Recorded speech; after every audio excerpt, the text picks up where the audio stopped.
Olha, no que diz respeito ao tema prescrição, é muito importante ter a atenção voltada para o que diz o artigo 366 do Código de Processo Penal. Muitas vezes a gente estuda prescrição e esquece de observar o artigo 366 do Código de Processo Penal, que é um artigo muito usado na prática do direito penal, e você precisa ter atenção em relação ao que o Supremo Tribunal Federal e o STJ diz a respeito desse artigo 366 do CPP. Esse artigo diz o seguinte: se o acusado citado por edital não comparecer nem constituir advogado, ficarão suspensos o processo e o curso do prazo prescricional, podendo o juiz determinar a produção antecipada das provas consideradas urgentes e, se for o caso, decretar prisão preventiva nos termos do disposto no artigo 312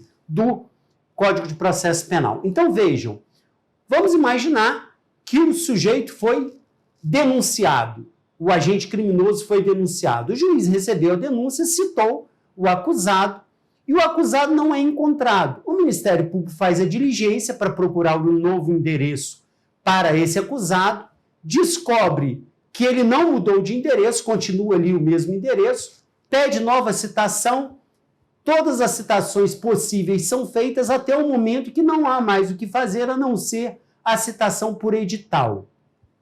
Feita a citação por edital, observando-se as regras do Código de Processo Penal, o réu não comparece. E aí, então, o Código de Processo Penal, no artigo 366, determina que serão suspensos o processo e o prazo prescricional. Agora, a questão que se coloca é a seguinte: por quanto tempo ficará suspenso o prazo prescricional, no caso de citação por edital previsto no artigo 366 do CPP? Vejam que a legislação não fala nada a respeito. A legislação diz que o prazo prescricional será suspenso, mas não diz qual é o prazo de suspensão. E aí, então, surge uma dúvida. Se a legislação não fala, qual é o prazo que a prescrição poderá ficar suspensa? A respeito disso, o STJ já lançou uma súmula, que é a súmula 415, que prevê o seguinte...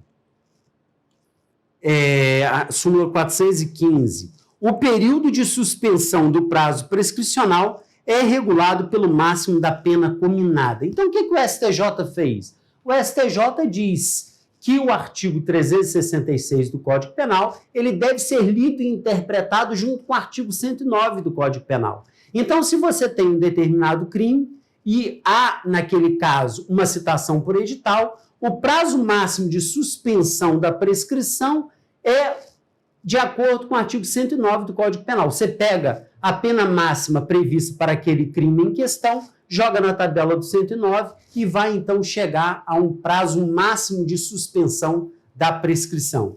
O Supremo Tribunal Federal, em 2020, também decidiu no mesmo sentido. O artigo 366 do Código de Processo Penal deve ser lido e interpretado de acordo com o artigo 109 da Constituição. E aí,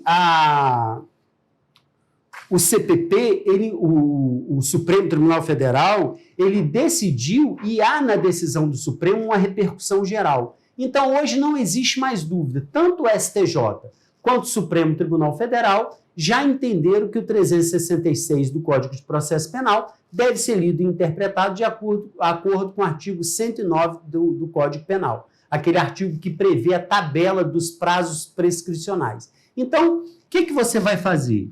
Você vai analisar o crime que está sendo analisado no processo, vamos imaginar que seja o artigo 121 do Código Penal. O artigo 121 prevê a pena para o homicídio de 6 a 20 anos. Você vai ler o 366 do CPP combinado com o 109 do Código Penal e você tem pena máxima jogado na tabela do 109, 20 anos, prescreve em 20 anos. Aqui há uma coincidência, né? Se 20 anos prescreve em 20 anos, o prazo máximo de suspensão da prescrição, nesse caso, é de 20 anos. Então, o processo ficará suspenso e o prazo prescricional pelo prazo de 20 anos. Agora, eu vou fazer com você uma questão cobrada em concurso público, porque muitas vezes, na teoria, a gente sabe, entende a situação, mas na hora de fazer o problema, quando o caso envolve prescrição, surge sempre uma dificuldade prática. Então, eu vou fazer essa questão que foi cobrada no concurso público para que você entenda a situação de uma vez por todas. A questão é a seguinte. Vamos lá.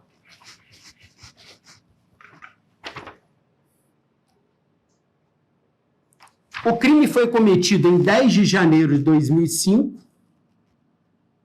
Aqui foi o crime, né? Foi praticado em 10 de janeiro de 2005. A denúncia foi recebida. Recebimento da denúncia ocorreu em 10 de fevereiro de 2007.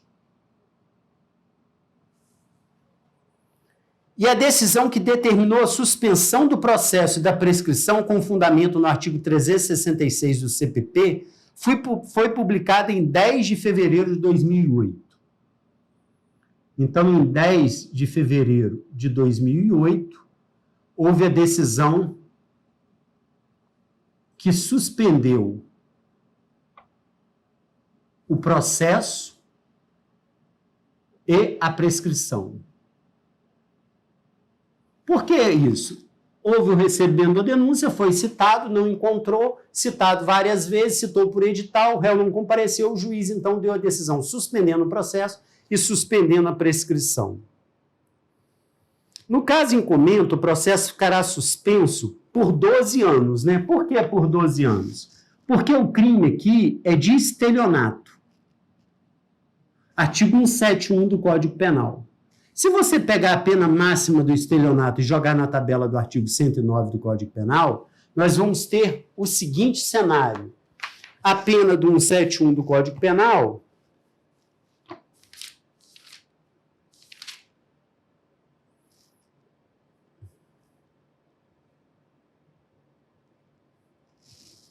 para o estelionato é pena de reclusão de 1 a 5 anos. Então, o Código Penal, a previsão máxima, prevê a pena máxima de 5 anos para o crime de estelionato. A gente vai jogar os 5 anos na tabela do 109 e, no caso de 5 anos, nós vamos ter, segundo o artigo 109, inciso 3, em 12 anos, se o máximo da pena é superior a 4 anos e não excede a 8. Então, segundo o artigo, o prazo prescricional é 12 anos. Então, o processo ficará suspenso por 12 anos. Não é?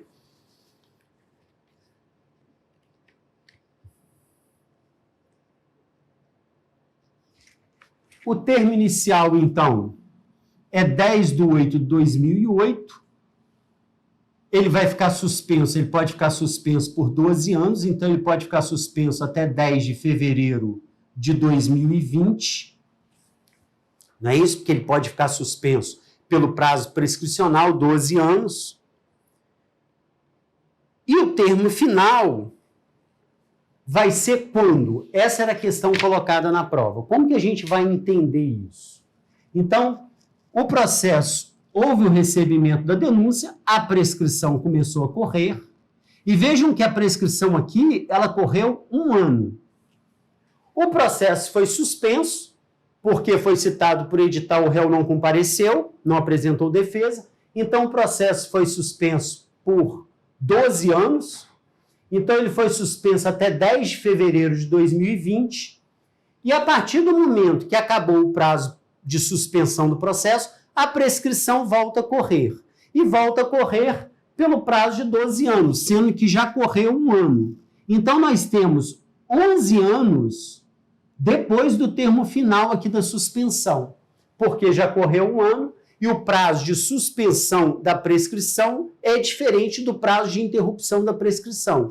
Quando ocorre a interrupção da prescrição, o prazo prescricional zera e começa a correr novamente. Agora, quando ocorre a suspensão, o prazo que estava correndo, quando é suspenso, e ele volta a correr, o prazo que correu anteriormente é aproveitado. Então, nesse caso aqui, ó, houve o recebimento da denúncia, o prazo prescricional zera, correu 1 ano, suspendeu, voltou a correr, O prazo é de 12 anos, né? Então é 1 ano mais 11 anos, porque aproveita o prazo anterior.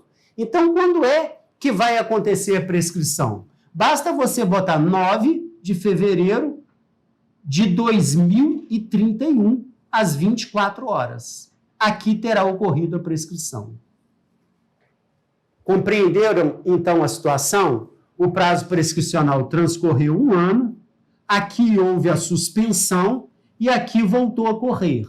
Como o prazo prescricional aqui foi suspenso, aproveita-se esse prazo de 1 ano que correu, então falta 11 anos, o prazo prescricional vai ocorrer nessa data. Vejam que interessante. Outra coisa importante que você tem que contar é que aqui, ó, depois de 1 ano, né, suspendeu o prazo prescricional. E o prazo prescricional, ele ficou suspenso por 12 anos. Então, ele ficou suspenso por 12 anos, e vejam que aqui, ó, é 10 de fevereiro de 2008 a 10 de fevereiro de 2020. É diferente da contagem do prazo que ocorre a prescrição. Por que aqui é 9? Porque aqui você leva em consideração o artigo 10 do Código Penal. O dia do início conta-se como um dia inteiro. Então, a suspensão da prescrição é diferente da interrupção da prescrição, por isso que vai dar essa diferença entre 10 a 10 e depois de 10 a 9. E aí vai ser 9 às 24 horas. Uma outra coisa interessante que a súmula 415 do STJ não resolveu é que existem alguns crimes imprescritíveis. E a imprescritibilidade desses crimes, ela é determinada pela própria Constituição. Então, por exemplo, nós temos o racismo como um crime imprescritível. E aí surge a pergunta: qual o prazo que o processo, a prescrição poderá ficar suspensa nos casos de crimes imprescritíveis? Já há também decisão do Supremo a respeito. Neste caso, de crimes imprescritíveis, o prazo de suspensão da prescrição é por tempo indeterminado. Então, neste caso de crimes imprescritíveis, não se aplica o artigo 109 do Código Penal e o prazo da suspensão da prescrição poderá ser por tempo indeterminado. Então, vejam que a súmula 415 está de acordo com o entendimento manifestado pelo Supremo Tribunal Federal em 2020. Você deve ler o 366 do CPP conjugado com 109 do Código Penal. Está resolvido, é tranquilo. Esse entendimento não se aplica aos crimes imprescritíveis. E eu dei aqui um caso prático em que o sujeito foi processado pelo crime de estelionato, que tem a pena máxima de 5 anos, jogado na tabela do 109, prescreve em 12. O recebimento da denúncia se deu em 10/2 de 2007. O processo correu 1 ano. Se correu 1 ano, o prazo prescricional correu 1 ano. Depois, o juiz dá a decisão suspendendo o processo e o prazo prescricional exatamente 1 ano depois. Então, essa suspensão do processo e do prazo prescricional, ela valerá por 12 anos, que é o tempo do prazo prescricional, volta a correr em 10 de fevereiro de 2020, e quando é que terá a prescrição? Terá a prescrição, como a pena é 5 anos, jogou na tabela de 109 a 12 anos, então prescreverá em 12 anos. Mas como já transcorreu 1 ano, e aqui a gente está falando de suspensão do prazo prescricional, conta-se esse prazo de 1 ano, conta-se mais 11 anos, e a gente vai ter o prazo prescricional em 9 de fevereiro de 2031, às 24 horas. Vejam que é muita informação que você tem que guardar, mas atenção que é uma questão importante, inclusive cobrada em concursos públicos. Eu espero que você tenha entendido a aula de hoje. Eu sou o professor Cláudio Schecker, sou procurador da República, doutor em Direito Público, dou aula de Direito Penal há mais de 20 anos, estou aqui para ajudar você a passar no concurso público dos seus sonhos. Se você estiver gostando dos vídeos que eu estou colocando aqui no canal, considere seriamente a possibilidade de curtir o nosso vídeo e de partilhar o vídeo com os amigos para que este canal cresça e chegue cada vez mais a mais pessoas. Fique com Deus e em paz.